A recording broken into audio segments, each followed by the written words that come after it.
Earlier today, footballer Christian Eriksen collapsed on the pitch, leading to one of the most concerning and scary scenes that we've seen in recent sports history from a medical standpoint. Welcome back, everybody. I'm Dr. Brian Suter, and on this channel, I try to give you a different, more medical perspective on the sports world. And certainly this story is on everybody's mind here today. Most importantly, right off the bat here, we've gotten positive news that Eriksen is awake, having further exams, and has been transported to the hospital and stabilized. There was a picture taken of him coming off the field here where we can thankfully see that he's clearly awake. So at least in the immediate present, things seem to have stabilized and not been kind of worst case scenario. Of course, what was concerning here is the reports that Eriksen received CPR and chest compressions on the field, signifying that there was concern for cardiac arrest, meaning his heart had stopped beating and he wasn't getting blood to his body. Anytime we're evaluating a downed athlete, we have to be thinking about cardiac arrest because that's of course going to be what can be fatal to an athlete. The specific algorithm that we walk through starts with our ABCs. So actually on the field, the first thing we're going to think of is A, airway.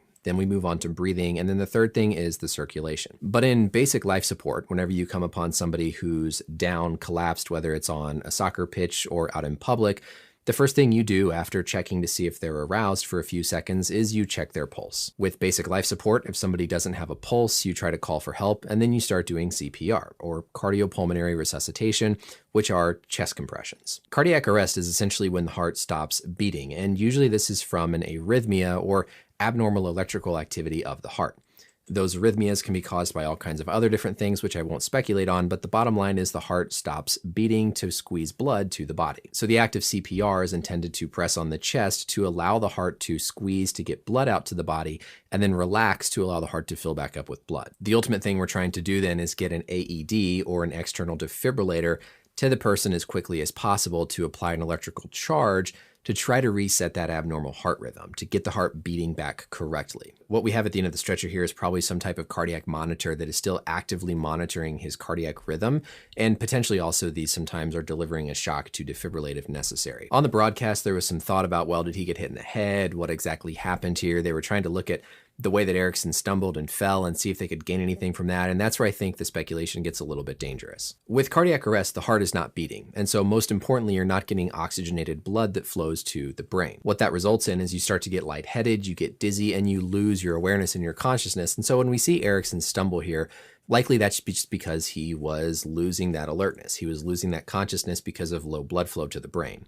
And that's really all that this means. Certainly when it comes to what you do ultimately to treat things, it's important to know if the athlete suffered a head injury, if they were displaying any concerning symptoms before this happened. But the exact way that somebody falls, in this case just with low perfusion to the brain, doesn't really mean much beyond that. In the moment in somebody with cardiac arrest, your main priority is trying to restore that normal cardiac rhythm to allow the heart to pump again. Depending on the testing resources you have, as you're doing that, you're going to think through what could have caused the heart to go into cardiac arrest. But this list is very long. Somebody can go into cardiac arrest as a result of many different other organ systems or injuries that don't necessarily stem exactly from the heart itself. That cardiac arrest can sometimes be the downstream effect of some other injury as opposed to directly a problem with the heart itself. And so that's what's next for Eriksen here. Once you get somebody stabilized, resuscitated, and back in the hospital setting, then it's the medical team's job to figure out why this happened. That'll consist of all kinds of different tests and is really where I hope people don't start to speculate because we have no way of knowing just from what we see on the pitch. All that matters right now is that he's awake and that he's stabilized, and over the subsequent days,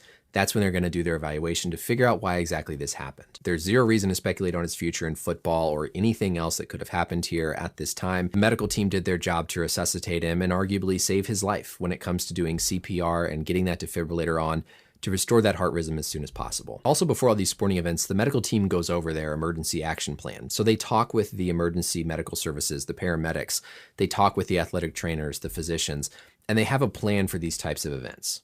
They know where the defibrillators are. They know how to get the paramedics out there. They plan for this type of stuff. And so far in this situation, it looks like that planning paid off and they were able to save him there on the pitch. And now we just have to find out what exactly happened. But again, all that matters right now is that he's awake, he's at the hospital, stabilized.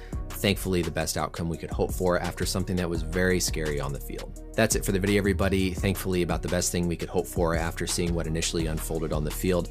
Let me know, as always, any questions or comments down below. And until next time, I'll see you later.